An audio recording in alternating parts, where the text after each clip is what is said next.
C'est vrai qu'il y a vraiment des injustices qui se jouent dans la crise écologique. Et la crise écologique, tout le monde n'en est pas responsable de la même façon.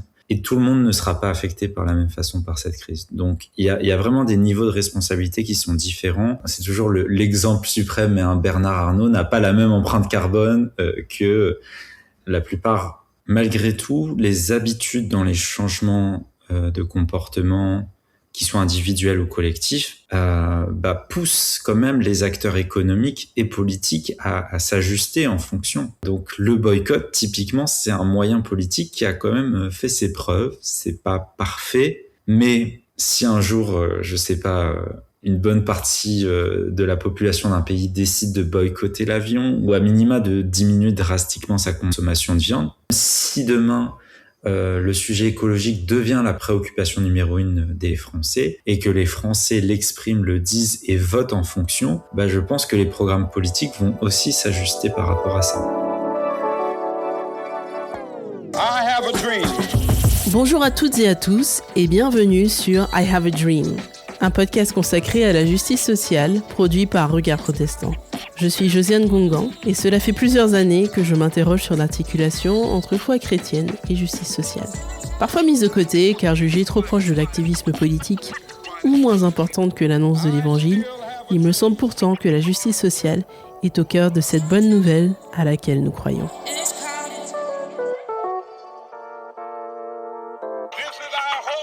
Dans cet épisode, je reçois Joseph Gott.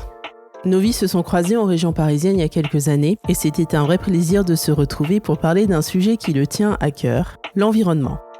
Cet épisode traite donc d'écologie, d'environnement, de foi et de quelques enjeux autour de la justice dans ces vastes domaines. Vous vous interrogez parfois sur le lien entre la Bible et l'écologie, entre votre vie de croyant et ces thématiques-là. Alors cet épisode est pour vous.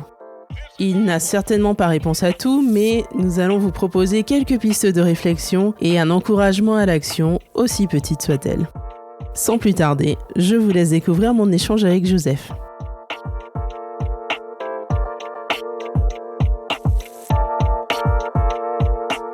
Bonjour à tous et bienvenue à ce nouvel épisode de I Have a Dream. Aujourd'hui, j'ai le plaisir de recevoir Joseph Gott. Salut Joseph. Salut Josiane. Comment vas-tu aujourd'hui ? Ça va, chaudement. Les températures sont plutôt hautes aujourd'hui, mais ça va. Tu as une chemise avec de grandes manches longues. Et oui, j'essaye de faire un peu bien quand même à la caméra. Voilà, Joseph, nous on a une histoire qui remonte un peu loin maintenant. À nos grands âges, on s'est croisés dans une paroisse à Paris. Puis voilà, on a un peu collaboré sur quelques trucs ensemble. Et depuis la dernière fois qu'on s'est vu, tu es devenu docteur, il paraît. Tu es docteur Joseph. Ouais. Pas docteur en médecine, ouais. Non, en sciences de l'information et de la communication, c'est ça ? Ouais, c'est ça. C'est du coup une discipline qui fait partie des sciences sociales et qui traite, par exemple, de tout ce qui va tourner autour des médias. Du coup, dans cette lancée-là, est-ce que tu peux nous dire un peu qui tu es pour les gens qui ne te connaissent pas du tout ? Qu'est-ce qu'il faut qu'ils sachent ? Peut-être pour clore la partie plus professionnelle, donc j'essaye de devenir enseignant-chercheur. Je suis un peu un junior pour le moment. La thèse dont tu parlais, que j'ai soutenue il y a un an, elle était spécialisée sur les discours qui touchent à l'environnement, donc ça fera le lien un peu avec le sujet d'aujourd'hui. Mmh. Et plus particulièrement, j'ai travaillé sur des discours autour des risques d'effondrement pour des raisons écologiques. Donc c'est des discours, par exemple, qui vont tourner autour de ce qu'on appelle parfois la collapsologie. Mmh. Voilà, ça c'était juste pour boucler un peu la boucle au niveau pro. Et sinon, je suis chrétien, je fais partie d'une église protestante à Lyon, où j'habite. Et avec ma femme, on est tous les deux engagés dans une association qui s'appelle Arocha, une association qui a un peu deux missions. Une première mission qui est de sensibiliser les chrétiens et les églises aux enjeux écologiques. Et une autre mission qui est plutôt de faire des actions de préservation de la biodiversité de façon assez concrète. Par exemple, en France, dans le domaine des courmettes qui se situe à côté de Nice. Ok. Voilà. Et je trouve que c'est un peu l'essentiel et du coup, ça sera un peu de ce point de vue-là aussi que je vais aborder les questions dont on va parler. Avant de plonger dans le vif du sujet, comme tu as un petit peu annoncé, on va parler d'environnement et d'écologie aujourd'hui. J'ai envie de te ramener à I Have a Dream. C'est le nom du Mm. podcast. C'est une citation archi célèbre attribuée à Martin Mm. Luther King et j'aimerais savoir comment elle résonne en toi aujourd'hui. Ouais, alors I Have a Dream, ça m'évoque, je dirais, trois choses. La première, c'est un peu tout ce qui va être l'art oratoire, probablement, je trouve, une prestation oratoire comme on n'en a jamais aussi bien fait. Euh, que ce soit les reprises anaphoriques, donc le fait de répéter comme ça I have a dream en chaque début de phrase, que ce soit la façon dont Martin Luther King va poser des silences, comment il va réussir à communiquer une émotion. Tout ça en tant qu'enseignant et chercheur spécialisé dans l'étude des discours, bah, c'est un exemple parfait à aborder avec mes étudiants. Et je pense d'ailleurs que c'est certainement un des discours qui a le plus marqué l'histoire du monde. Donc c'est le regard un peu de l'enseignant / chercheur. Sinon, par rapport au message en tant que tel qui est véhiculé par ce discours, je trouve que c'est un message qui a fait du chemin depuis qu'il a été prononcé, mais qui, je pense, a encore du chemin à faire puisque le sujet des discriminations raciales est encore un sujet bien actuel, hélas. Et puis peut-être une dernière chose, par rapport à la personne qui exprime ce discours, je dirais une figure exemplaire, même si on sait qu'il n'a pas été parfait. Une figure qui aujourd'hui est vue de façon assez consensuelle, mais dont l'engagement à l'époque était quand même bel et bien radical. Et peut-être que parfois on dépolitise un peu trop la figure de Martin Luther King, là où, à mon avis, voilà, il y avait quelque chose, oui, de véritablement radical dans son message, et on aurait besoin aussi de l'entendre aujourd'hui. Mais je pense que si on l'entendrait aujourd'hui, il serait aussi ennemi numéro 1 du FBI ou d'autres associations. Hein. Bah, c'est vrai qu'il faut quand même se rappeler comment il est mort. Donc, c'est vrai que les martyrs, il y a quelque chose qui fait qu'ils laissent quelque chose de très fort comme trace. Et en même temps, bah, il avait vraiment des ennemis, ouais, comme tu le soulignes. Donc c'est pour ça, c'était pas si lisse que ça ne peut en donner l'impression aujourd'hui. Est-ce que tu pourrais dire que l'histoire, le vécu et même le discours ou la posture de vie de Martin Luther King a laissé une trace en toi ou une sorte d'inspiration? Ouais, c'est une figure avec laquelle j'ai été assez familier, assez jeune, dans mon environnement familial. Voilà, Martin Luther King, c'est vrai que c'est un activiste des droits civiques, mais c'est aussi un pasteur, et ayant grandi avec 2 parents dans le pastorat, bah, c'était un peu une figure de fierté, d'identification. Voilà, au-delà de tout ça, et aussi des documentaires ou des films que j'ai pu voir sur sa vie, ce qui m'a beaucoup marqué, ou en tout cas la relation que j'ai l'impression d'avoir tissée avec lui, à des temps interposés qui ne sont pas les mêmes, c'est plutôt par la lecture du livre La force d'aimer, un livre que j'ai lu il y a peut-être 7 ans, et qui m'a un peu accompagné dans mes déplacements quand j'étais étudiant à la fac. Et c'est un livre que j'ai un peu dévoré, et vraiment j'ai trouvé plein de trésors, plein de perles à tirer. Donc c'est un rassemblement de prédications qu'il a tenu. Okay. Et je pense que c'est un livre qui, je sais qu'il est connu, mais je pense qu'il pourrait être vraiment, il a le potentiel pour être davantage lu et davantage circulé dans les cercles chrétiens.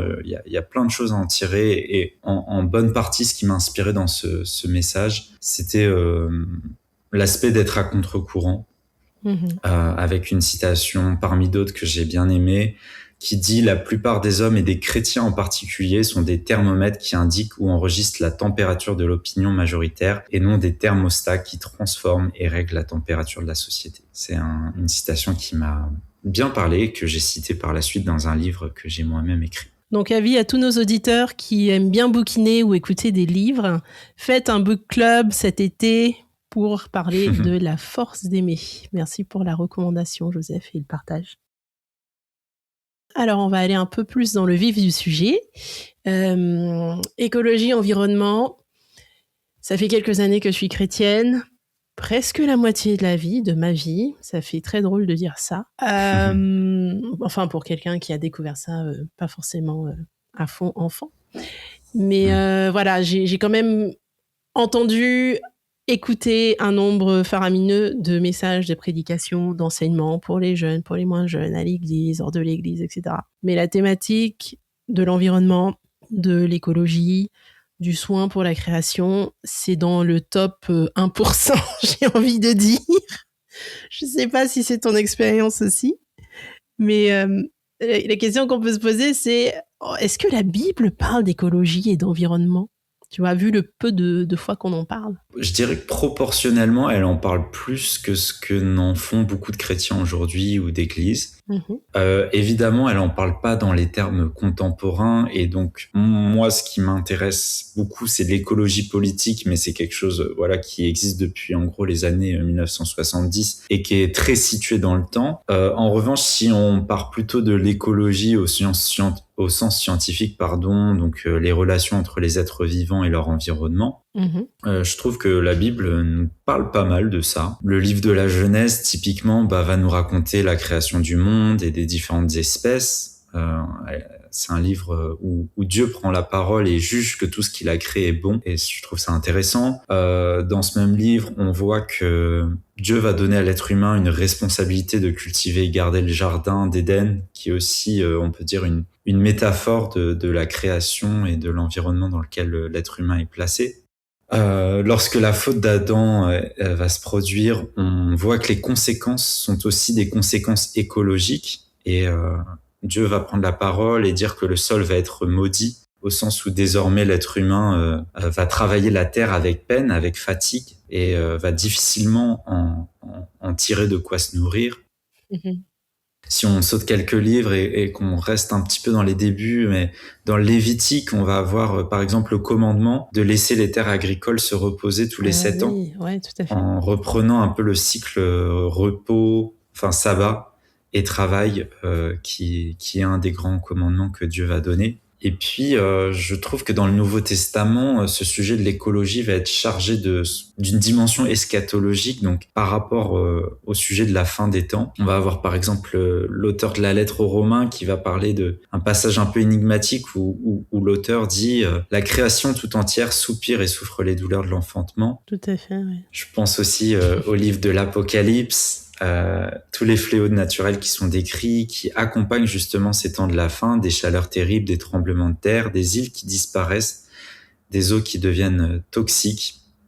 Alors l'Apocalypse, c'est un livre qui est énigmatique, totalement. Mais il y a des choses à en tirer. Moi, j'aime bien un verset qui dit que Dieu détruira ceux qui détruisent la terre.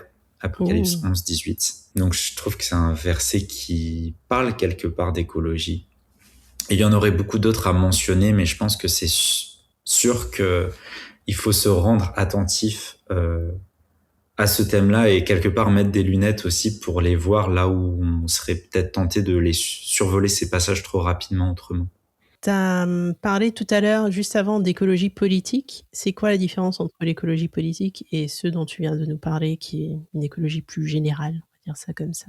L'écologie politique, elle n'est pas déconnectée de l'écologie scientifique, mais c'est plutôt une pensée politique qui s'inscrit dans les différentes pensées politiques de la modernité. Donc on pourrait citer le communisme comme autre pensée politique, le libéralisme, l'anarchisme, etc. Et cette pensée, elle a une histoire avec des penseurs qui ont contribué à la faire émerger au fil du temps, mais c'est plutôt un mouvement qui va se stabiliser dans les années 1960 puis 1970.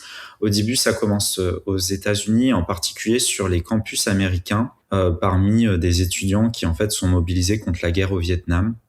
Et donc là, il y a un soubassement pacifiste qui est assez fort chez les écologistes qui sont en train de le devenir. Et il y a aussi toute une appréhension autour du nucléaire, donc un mouvement au départ assez anti-nucléaire. Et puis aujourd'hui, les choses ont un petit peu évolué, mais c'est vraiment un peu les racines de l'écologie politique. Et puis après, elle va se déployer un peu partout dans le monde, y compris en France. En 1974, par exemple, on aura le premier candidat à la présidentielle qui va se réclamer de l'écologie politique, donc un candidat qui s'appelait René Dumont. Voilà, ça montre que finalement, cette préoccupation, elle est relativement récente quand même. On parle de quelque chose qui s'est passé il y a 50 ans. Peut-être aussi que ce qui se passe autour de nous s'est accéléré aussi. Enfin, je sais pas, on en parlera peut-être un peu plus loin, mais les choses qu'on voit se passer ici en Europe et ailleurs dans le monde en termes de changement dans l'environnement. J'ai l'impression qu'avant, ça allait un peu plus lentement, ou en tout cas que les constats étaient faits un peu plus lentement, alors que là, tu tournes la tête et pouf, c'est devant tes yeux. Mais bon, Ouais. on va en parler tout à l'heure. J'étais curieuse de savoir comment tu en es venue à t'intéresser à l'environnement, en fait, tout simplement, en dehors du côté politique. Qu'est-ce qui a fait que peut-être un jour, tu as eu un petit déclic et comment ce sujet-là rencontre-t-il ta foi? Ça s'est fait par plusieurs étapes. Moi, je viens plutôt d'une famille qui est très engagée, mais surtout engagée au niveau social. Et donc, la protection de la nature, c'était pas vraiment un sujet dont on parlait en famille. En tout cas, j'ai peu de souvenirs par rapport à ça. Ma famille, jusqu'aujourd'hui, j'ai plusieurs frères et sœurs qui travaillent dans des ONG, plutôt sur l'aide aux enfants dans le monde ou encore sur l'aide des femmes en situation de prostitution. Donc évidemment, ça m'a sensibilisé à pas mal de sujets de société, pas forcément l'environnement. Au début, je me suis plutôt engagé avec une association au lycée, l'UNICEF, donc plutôt asso des droits des enfants. Et ça a pris la forme au départ d'une participation à un événement qui s'appelait le J7 Summit. Et en gros, c'était un G7. Donc le G7, c'est le rassemblement annuel des 7 puissances mondiales qui discutent un peu des sujets brûlants. Et cette année-là, c'était en 2015, c'était l'Allemagne qui organisait ce rassemblement. Et elle souhaitait également avoir le même rassemblement, mais pour les jeunes, pour que les jeunes se rencontrent et discutent des sujets qui allaient être discutés et éventuellement que ces jeunes puissent émettre des recommandations de leur point de vue sur ce qui pourrait être bien de faire. Donc moi, j'avais fait une candidature et j'ai été retenu pour participer à cet événement-là. Sympa. Ouais, c'était vraiment une chouette expérience. L'environnement, ça faisait partie des sujets sur lesquels on pouvait se spécialiser, mais c'était pas le sujet sur lequel j'avais choisi de me positionner. Quelques mois sont passés et des personnes de l'UNICEF France ont voulu un peu reprendre l'équipe des Français qui étaient présents à cet événement-là, en leur demandant de se mobiliser en prévision de la COP 21 qui allait arriver quelques mois après. Du coup, la COP, c'est les rassemblements annuels des Nations Unies sur le changement climatique. Donc, on y retrouve à la fois des scientifiques, des représentants des corps diplomatiques, des politiciens. On y retrouve aussi des acteurs associatifs. Et donc, en 2015, il se trouve que c'est la France qui organisait l'événement à Paris, au Bourget plus précisément. Et donc, voilà, l'UNICEF a un peu tâté le terrain pour qu'on puisse aussi se mobiliser sur cet événement-là, en nous demandant forcément de nous spécialiser sur la thématique de l'environnement. Et moi, ça me parlait pas énormément au départ, mais ça m'a permis de me familiariser avec certains constats, entre autres le constat que les jeunes et les enfants étaient les premiers affectés par les changements climatiques. Donc ça a fait quand même un peu son chemin. La participation à la COP 21, c'était aussi une expérience très intéressante pour moi. Et puis j'ai laissé un peu le sujet en stand-by le temps de quelques années. Évidemment, j'avais une conscience, mais un peu comme tout le monde, sans trop connaître les enjeux, les tenants et les aboutissants. Et c'est plus tardivement, il y a quelques années, que c'est revenu, à la fois parce que dans l'église où on s'est connus, il y avait un peu un groupe de personnes qui s'appelait Église Verte et qui réfléchissaient à ces questions-là. Donc, étant ami avec plusieurs de ces personnes, ça m'a pas mal intrigué, même si j'ai jamais participé à une de leurs réunions. J'ai eu aussi une interaction avec une prof de master que j'ai eue, qui m'a parlé de l'anthropocène et qui m'a parlé de ça un peu comme une forme d'apocalypse écologique. Alors, c'est pas exactement ce que veut dire l'anthropocène. L'anthropocène, c'est plutôt l'idée que l'être humain est un peu devenu une force géologique à part entière. Oui. Qui pourrait voilà altérer, détruire son environnement. Donc ça, c'est plutôt l'idée de l'anthropocène. Mais elle me l'a, je sais pas exactement les mots qu'elle a utilisés, mais j'ai vraiment vu l'apocalypse quand elle m'a parlé de ça, le côté un peu chaotique, catastrophique de la chose. Voilà, l'apocalypse plutôt au sens courant du terme. Et pour moi, qui a eu une éducation chrétienne, le fait de voir ce sujet de l'apocalypse ou de la fin des temps, un sujet un peu bizarre qui était lié avec des préoccupations contemporaines, celle par exemple d'un effondrement écologique, j'ai trouvé ça fascinant. Et c'est pour ça que j'ai décidé d'en faire mon sujet de thèse. Voilà. Bah oui. Et le fait de travailler ça comme sujet de thèse, ça m'a aussi convaincu de l'importance des sujets écologiques. Voilà. C'est intéressant. De toute façon, tous les parcours de vie, tous nos parcours sont toujours très intéressants à apprendre parce qu'on n'a pas idée. Bon, alors, tu en as quand même fait un sujet de thèse. Donc, tu as passé beaucoup d'heures là-dedans. Tu as parlé de collapsologie tout à l'heure. Peut-être que tu veux bien nous redéfinir ce que c'est. Alors la collapsologie, c'est un mot qui a été inventé en 2015 dans le cadre d'un livre qui s'appelle Comment tout peut s'effondrer. Donc c'est un livre écrit par Pablo Servigne, Raphaël Stevens. C'est plutôt des gens qui viennent du milieu de la recherche et qui ont voulu un peu créer une discipline qui pourrait étudier l'effondrement de notre société. Donc il y avait un peu un projet scientifique au départ, ça s'est pas tout à fait concrétisé. Mais en fait, ça a permis de médiatiser les risques d'effondrement. Et à partir de là, ça a connu quand même vraiment, on a beaucoup entendu parler dans les médias, surtout en 2019, 2020, il y a eu un peu un pic autour de ça. Je n'ai pas que travaillé sur la collapsologie, mais je vois que la collapsologie a une influence en contexte francophone, Europe francophone, sur le thème de l'effondrement et la façon dont beaucoup de personnes en sont venues à considérer que les risques écologiques sont aujourd'hui tels que ça pourrait aboutir à un effondrement ou des effondrements. Alors, il y a des chrétiens qui lisent vraiment l'Apocalypse, pas dans son versant révélation, mais dans son versant catastrophique, quand ils entendent parler d'effondrement, de collapsologie et compagnie, mais qui en même temps sont dans une sorte d'attitude où l'écologie n'a pas trop de poids ou pas du tout de poids dans leur vie courante. Ou encore l'écologie, c'est un sujet sociétal de plus, avec le sexisme, avec le racisme, avec les droits des enfants, etc. Qu'est-ce que tu dis à ces chrétiens-là qui s'y intéressent pas du tout? Quand tu vois l'Apocalypse comme le moment où tout s'effondre, tout est détruit, il y en a parmi ces personnes qui se disent, de toute façon, Dieu va tout détruire à la fin, bataille cosmique, etc. J'exagère un peu, évidemment. À quoi bon s'intéresser à tout ça si nous savons bien que c'est Jésus qui gagne, qui va tout détruire, qui va ramener la nouvelle Jérusalem et que il va tout reconstruire. Donc voilà, est-ce bien la peine de s'intéresser, voire de s'engager là-dedans?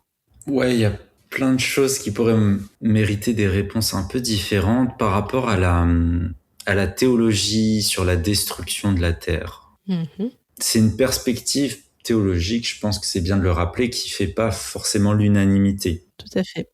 Des personnes comprennent, je pense que c'est en s'appuyant notamment sur une lettre de Pierre sur la destruction par le feu de la terre présente. Donc une perspective, c'est vraiment littéralement de voir de façon littérale que c'est une destruction et qu'ensuite il y a une terre tout à fait nouvelle. D'autres personnes considèrent que c'est plus le feu comme une purification qui, certes, va amener la terre telle qu'on la connaît aujourd'hui dans un état tout à fait différent, puisque épurée du péché et de tout ce qui y avait de mauvais quelque part sur la terre ou dans le cœur humain, mais qui influait sur la terre autour d'eux. Voilà, donc déjà ces deux perspectives théologiques. Après, ça me dérange pas fondamentalement que quelqu'un puisse penser que la terre sera que ce sera quelque chose de radicalement différent et qui n'aura rien à voir avec la Terre telle qu'on l'observe aujourd'hui. Mais j'avais entendu Émile Nicole, donc qui est plutôt un théologien, qui disait par rapport à ça, est-ce que un chrétien, en sachant que à la fin des temps son corps sera ressuscité, va-t-il se laisser mourir sous prétexte que son corps va mourir et qu'ensuite il va ressusciter?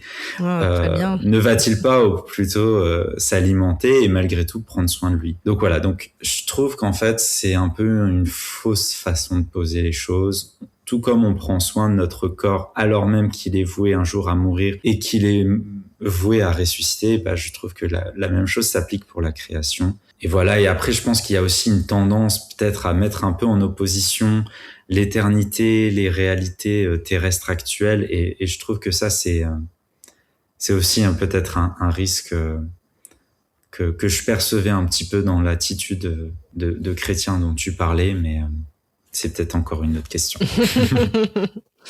Oui, bon, voilà, j'ai donné un exemple. Tous les chrétiens ne sont pas comme ça. S'il vous plaît, ne me faites pas dire ce que je n'ai pas dit, chers auditeurs.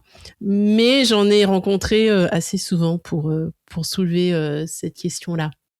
D'autres choses, on va dire des objections ou une objection parfois que j'entends, tu vois, je croise des personnes, pas que des chrétiens pour le coup, qui me disent: «Écoute, on a beaucoup d'injonctions autour de l'écologie, qui nous amènent à changer notre mode de vie ou nous encouragent à changer notre mode de vie, à être un peu plus sobre, à consommer moins, à prendre moins la voiture ou l'avion et cetera.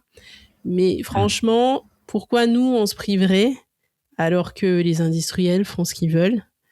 Ils polluent le monde entier, ils n'ont aucune mesure de rétorsion ou de, entre guillemets, de punition ou de contention. Mais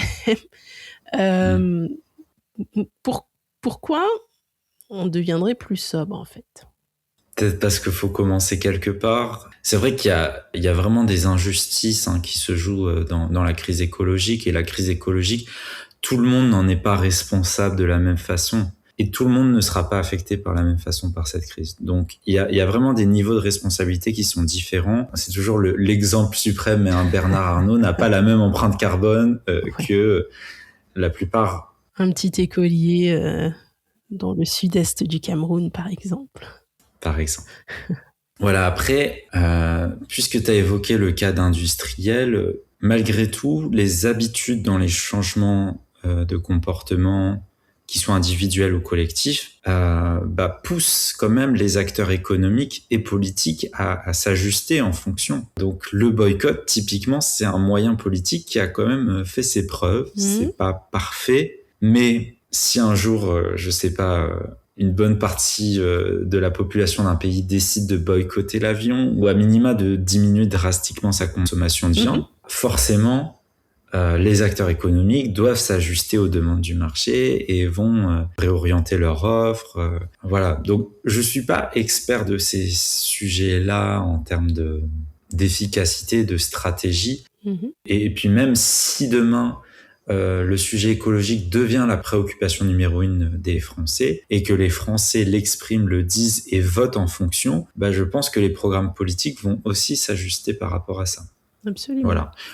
Je dis pas que c'est parfait. Je sais qu'il y aura toujours des acteurs, du lobbying pour essayer de ramener les intérêts de certains au détriment de l'intérêt des plupart des Français. Mais malgré tout, dans un système comme le nôtre où on vote pour des représentants, quelque part, ceux qui aspirent au pouvoir doivent prendre des engagements, faire des propositions, des programmes. Et donc, je pense que ces programmes peuvent être influencés par les demandes aussi qui sont exprimées par les citoyens de ce pays-là.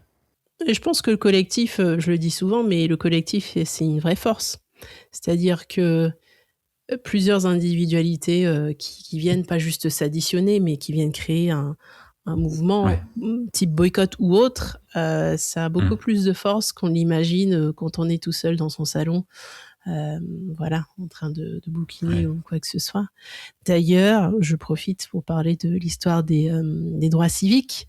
Les lois ont changé parce que ça devenait compliqué économiquement. Et je crois que il faut bien se rendre compte de ça. C'était pas juste parce que les grands méchants racistes ont eu un changement de cœur. Certains, oui, bien sûr, mais c'est parce que aussi les communautés afro avaient boycotté les bus dans certains endroits, avaient boycotté une partie de l'économie. Donc, il a fallu arracher le droit de vote comme ça et ça s'est fait. Donc, bon, peut-être qu'on pourrait trouver inspiration là-dedans. Je sais pas.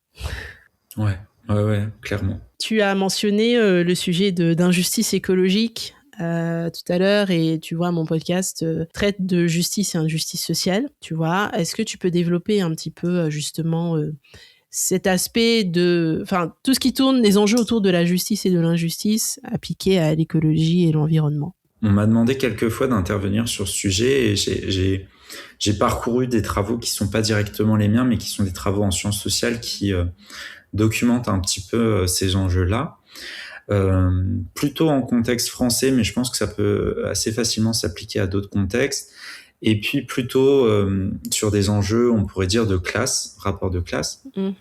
Alors ce que ces études, ces travaux mettent en évidence, et ce que j'en retiens, c'est que les classes populaires, par rapport aux classes moyennes ou supérieures, elles sont exposées plus fortement aux nuisances environnementales.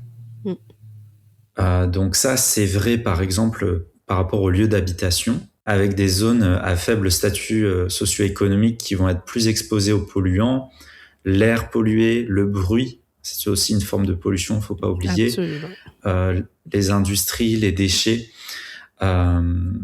Cette proximité-là, elle s'explique par le fait que souvent le patrimoine foncier est moins cher à proximité des grandes routes, des zones industrielles, Absolument. des infrastructures qui vont être polluantes. Et puis par ailleurs, les populations modestes sont aussi dépendantes du parc, par exemple, de logement social. Tout à fait. Donc moi, par exemple, j'habite dans une commune plutôt sympa de l'Ouest lyonnais qui s'appelle Tassin-la-Demi-Lune, mais la mairie refuse de construire des logements sociaux, en tout cas d'en construire de nouveaux. Donc quelque part, cette commune ne bénéficie pas à ces catégories de la population, mais plutôt à des populations déjà aisées. Ça, c'est un petit peu par rapport à la distribution dans l'espace urbain, périurbain.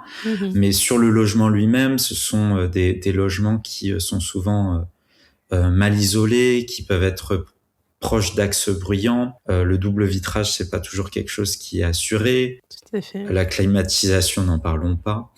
Et j'ai vu aujourd'hui un petit clip de France Info où ils sont allés interviewer une dame dans son HLM, tour de 17 étages, et ils ont pris la température à l'intérieur, ce qui fait très chaud en ce moment, mais c'était le matin chez elle, il faisait 24 dehors, chez elle il faisait 32.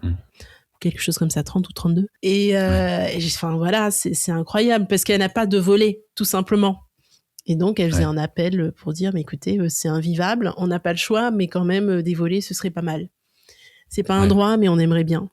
C'est autant de facteurs, en fait, qui participent à ces inégalités, et à cela s'ajoute le fait que ce sont rarement des personnes qui ont une résidence secondaire, à la différence des catégories les plus aisées qui, quand les villes deviennent trop chaudes, l'été, la période estivale, peuvent aller un peu en altitude ou un peu à proximité, près de la mer, en forêt, en montagne. Voilà, c'est un privilège dont auquel tout le monde n'a pas accès. Voilà, donc ça, c'est des inégalités résidentielles, et il y a aussi des inégalités sur le plan professionnel, puisque ce sont les classes populaires, ce sont des classes au sein desquelles les ouvriers, les employés, les travailleurs précaires sont surreprésentés et plus exposés aux poussières, fumées, substances chimiques, bruit sur lieu de travail aussi. Et ça va être aussi tout simplement des emplois qui sont plus physiques, extérieurs, et qui exposent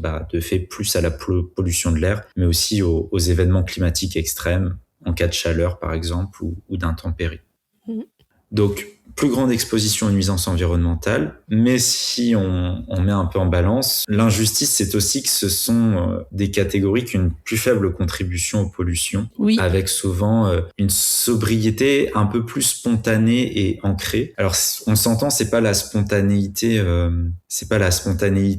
telle que la préconisent certains écologistes, mais il y a déjà des vrais réflexes autour des économies d'énergie, la lumière, le chauffage, enfin, toutes sortes de choses qui sont plutôt motivées économiquement, mais qui ont un impact aussi écologique. En moyenne, ce sont des personnes qui se déplacent moins, consomment moins, recourent moins à des biens ou des services voraces en énergie, la voiture individuelle, les vols en avion, une grande surface à chauffer. Donc tout ça, en fait, participe à ce qui peut être un sentiment d'injustice, et qui, en fait, est avéré.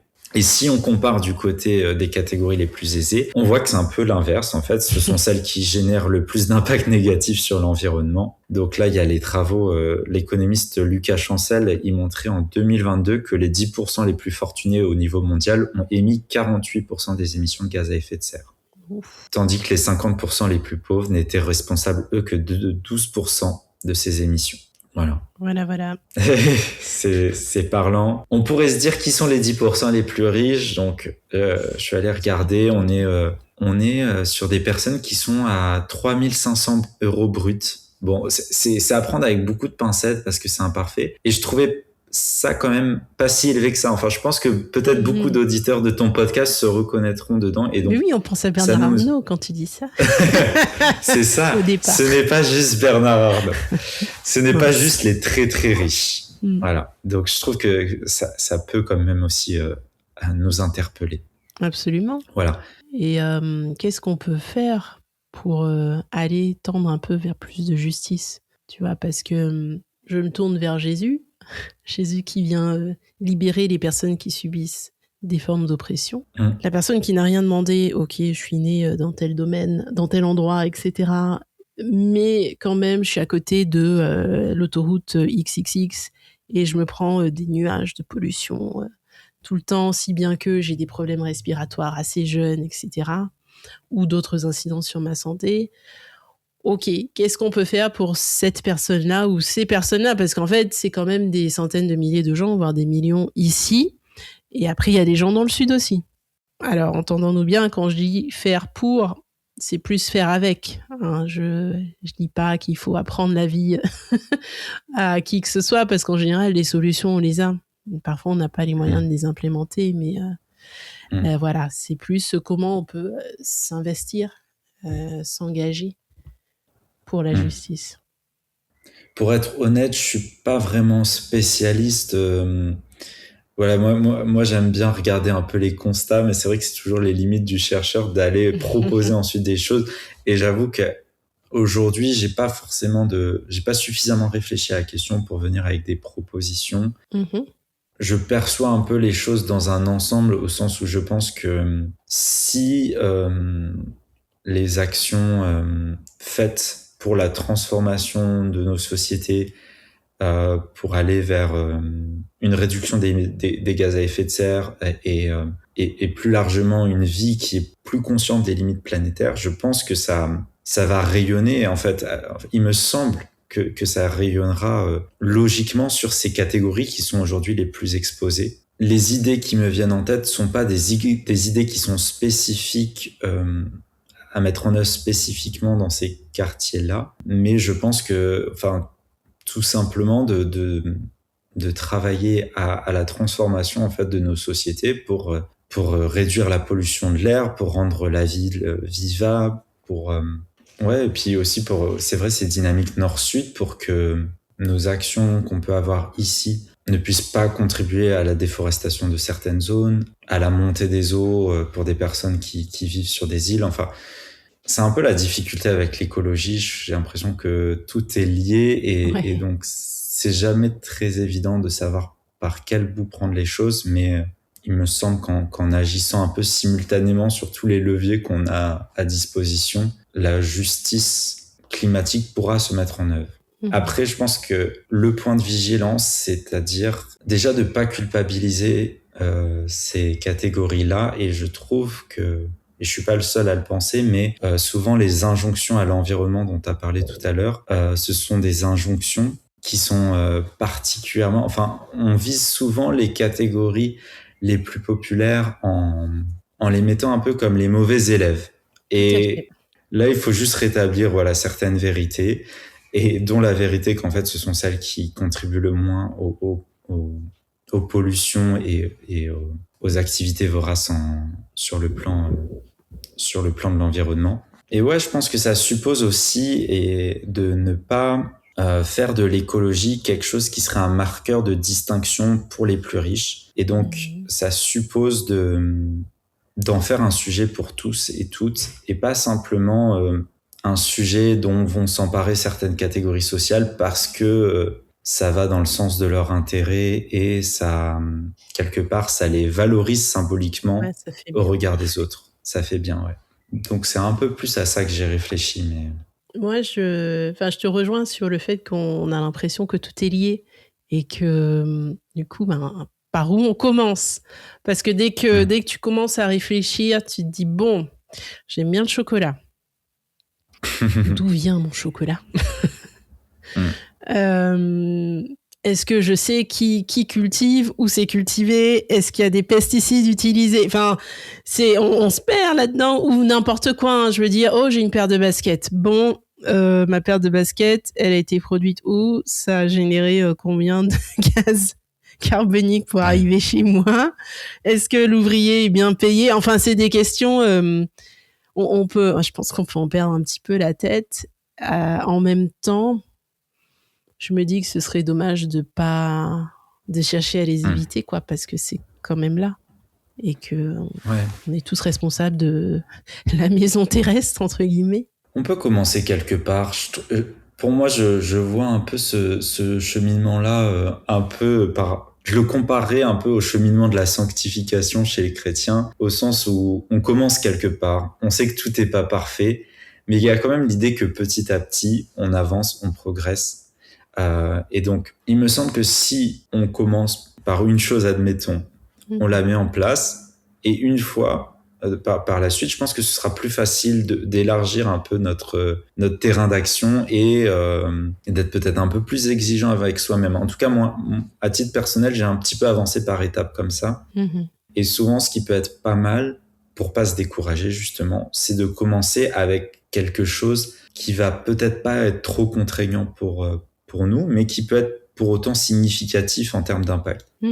Moi, par exemple, je suis pas quelqu'un qui a beaucoup... Enfin, je suis pas un grand viandard. Je suis plutôt porté vers plutôt le végétal, on va dire.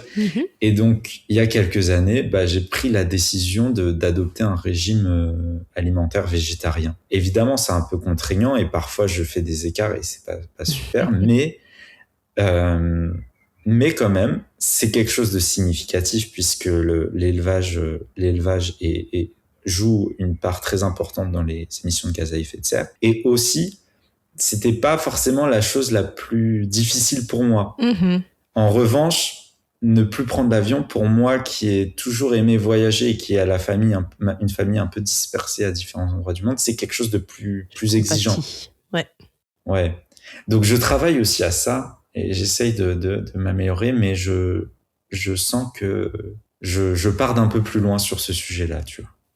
Et on a chacun, comme tu disais, les choses auxquelles on est très sensible et les choses qui nous touchent moins et qu'on peut justement commencer à travailler assez rapidement. Mais ouais, je pense que enfin, tu me diras ce que t'en penses, mais s'il fallait retenir un truc de notre échange au-delà des définitions sur l'écologie et compagnie, ce serait qu'on peut tous faire quelque chose, qu'il n'y a pas de raison de se voiler la face ou baisser les bras, parce que c'est parfois un peu les deux attitudes qu'on rencontre. Mais on peut tous faire quelque chose et puis on peut en parler entre nous aussi. Je pense que dans les milieux d'église, dans les milieux sociaux qui sont les nôtres, ça peut valoir la peine de vraiment s'interroger ensemble et de réfléchir à des solutions ensemble, voire des propositions ensemble pour la société, au-delà de nos petites vies à nous. Ouais. Je sais pas si tu as déjà fait quelque chose du type fresque du climat, où maintenant ils font des ateliers d'automne ou bas carbone. Enfin, il y a pas mal de propositions qui existent. Et souvent, ce qu'on se rend compte, c'est que voilà, on peut faire des choses peut-être à 30%. Au niveau individuel, ça passe. À peu près, je sais plus exactement les ordres de grandeur, mais c'est un peu ça. Et on voit qu'il y a toute une partie qui dépend en fait des systèmes duquel on dépend. Et donc, c'est pour ça de toujours essayer d'avoir ces deux volets en tête, à la fois ce qu'on peut faire à titre individuel et ce qu'on peut faire à titre collectif, voire politique. C'est à mon avis, ça permet de donner plus de poids aux actions qu'on va faire pour pas que simplement on soit réduit à des choses individuelles, même si encore une fois, faut commencer quelque part. Tout à fait. J'ai envie de dire, je pense que en tant que chercheur, tu es d'accord que que les informations dont on dispose sur l'évolution du climat, sur l'état de la Terre, que c'est quand même assez grave et que c'est fondé, c'est surtout ça. Tu vois, on peut pas dire c'est un grand complot de rabat-joie qui veulent qu'on arrête de bouffer de la viande et d'aller voir la famille aux quatre coins du monde. Bon, sachant ça, moi je suis chrétienne, tu es chrétien. Comment on fait pour tenir sans s'effondrer, justement, sans s'effondrer face à une sorte d'atmosphère et d'imminence catastrophique qu'on peut ressentir parfois? Comme sur beaucoup de sujets, en fait, le fait de passer du constat à l'engagement, je trouve que ça aide justement à retrouver une puissance d'agir et à ne pas simplement se laisser submerger par l'effroi que nous suscite le sujet, mais en fait, concrètement, va nous montrer qu'on peut agir quelque part dessus, qu'on peut... Il s'agit pas forcément de penser qu'on va remédier au problème, et je pense que les personnes qui travaillent, qui s'engagent sur les sujets antiracisme, féminisme ou environnement ou que sais-je encore, ce sont pas des personnes qui... Enfin, je pense qu'on a conscience qu'on va peut-être pas éradiquer les fléaux contre lesquels on se bat, mais que quand même, l'engagement peut permettre de faire une différence et peut faire sens aussi pour notre vie. Donc, je trouve que ça, c'est une première façon un petit peu d'éviter de s'effondrer. Et après, moi, c'est vrai qu'en tant que chrétien, je veux travailler ma confiance en Dieu, y compris dans ce domaine-là. C'est pas évident, mais c'est de toute façon travailler ma confiance en Dieu, c'est jamais évident, même quand c'est travailler ma confiance en Dieu pour mon avenir professionnel, pour ma subsistance matérielle. Enfin, de toute façon, c'est compliqué. Oui. Mais sur ce sujet, c'est aussi ça se joue aussi là. Évidemment, ma foi, ma relation à Dieu me porte, et je pense qu'elle m'a porté peu dans ma thèse à justement ne pas me laisser submerger par ces sujets-là. Et beaucoup de personnes m'ont demandé si c'était pas trop lourd, et je pense que ça m'a vraiment aidé d'avoir ce bagage-là, cette colonne vertébrale de la foi pour m'aider à aborder ces sujets. Moi, il y a une prière que j'aime bien, qui est pas une prière issue de la Bible, mais qui a été écrite par un théologien protestant et qui est aujourd'hui beaucoup reprise chez les alcooliques anonymes. On l'a beaucoup connue par ce biais-là. C'est la prière de la sérénité. Oui. Et la prière de la sérénité, ça dit tout simplement la chose suivante. Mon Dieu, donnez-moi la sérénité d'accepter les choses que je ne peux changer, le courage de changer les choses que je peux, et la sagesse d'en connaître la différence. Et moi, ça me parle parce que je trouve que sur ces sujets-là, ça me place face à ma responsabilité, face à ce que je peux faire et peut-être ce que Dieu attend que je fasse sur ces sujets-là. Mais ça me place aussi face à mes impossibilités et en fait, tout simplement de savoir lâcher prise à certains moments donnés. Et parfois, je pense que c'est aussi bénéfique pour sa santé mentale et la sagesse et le discernement, évidemment, dans tout ça pour distinguer l'un de l'autre, quoi. Donc, je trouve que c'est une prière qui peut aussi être assez concrète et nourrir notre vie de prière. Et nous libérer d'une forme de désir de toute puissance, tu vois. On voit tous les problèmes qu'il y a dans le monde. C'est pas nous qui allons nous sauver. Oui, on peut faire plein de choses, évidemment, mais à la fin de la journée, on n'est que contributeur de quelque chose qui nous dépasse complètement. Ouais. Et dans les choses qui nous dépassent complètement, Joseph, je vais te donner l'occasion de nous partager ton rêve. Ce rêve qui te dépasse, comme Martin Luther King avait un rêve dont il n'a pas vu l'accomplissement exactement. Toi, tu dirais quoi pour compléter Joseph has a dream? Quel est ton rêve pour la société et pour l'Église, à la lumière de nos échanges ce soir? Je dirais qu'un de mes rêves, ce soit plutôt avec la perspective de l'Église. Ce serait que les chrétiens et les églises ne soient pas retenus par l'histoire comme... ceux qui ont semé le doute par rapport au savoir climatique ou ceux qui étaient de grands indifférents sur les sujets écologiques, ou même de façon légèrement plus positive, ceux qui étaient les suiveurs, des simples suiveurs qui ont un peu greenwashé leur apparence pour faire bien. Voilà, mon rêve tout simplement, ce serait que les chrétiens puissent être aux avant-postes de ce combat, de la même façon qu'ils l'ont été dans certains combats du passé et qui mènent ce combat-là quelque part au nom même de leur foi, non pas en dépit de leur foi, mais vraiment portés et nourris par ce que l'Évangile nous dit, nous appelle à faire et être. Amen, comme on dit. Merci beaucoup, Joseph, pour l'entretien aujourd'hui. C'était chouette de partager toutes ces choses-là. Et j'espère que nos auditeurs trouveront de la matière à réfléchir et peut-être à passer du constat à l'engagement, comme on disait tout à l'heure. Je te dis à bientôt. Je vous dis à bientôt à tous pour un prochain épisode de I Have a Dream. C'était mon épisode avec Joseph Gott. Merci Joseph pour tes paroles claires et apaisantes et pour l'espoir que tu partages. Elles m'ont rappelé ma responsabilité en tant que chrétienne et citoyenne de la Terre, d'être attentive à la manière dont je consomme les ressources qui ne sont pas infinies. Si cet épisode vous a marqué, pourquoi ne pas le partager avec quelqu'un de votre entourage ou bien nous écrire votre feedback sur les réseaux sociaux ou par mail. Je vous dis à bientôt pour le prochain épisode et d'ici là, continuez à rêver. Si cet épisode vous a interpellé, je vous encourage à le partager avec une personne avec qui vous pourriez en discuter.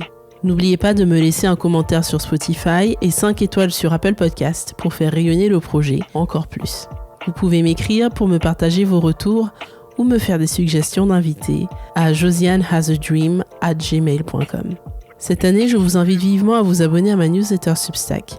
Je compte y développer encore plus mes réflexions, mais à l'écrit. Rendez-vous sur josianegongan.substack.com. Vous pouvez aussi rester connecté à la grande famille des podcasts Regard Protestant sur Instagram en suivant le compte @regardprotestant_podcast. Vous retrouverez toutes les informations dans les notes de cet épisode. Et pour terminer, je remercie Laurent Bazar pour le montage et l'habillage sonore du podcast, et Louise Basselet pour la version vidéo, et Jérémy Claes à la production. Sur ce, je vous donne rendez-vous dans 2 semaines pour un nouvel épisode. À bientôt sur I Have a Dream.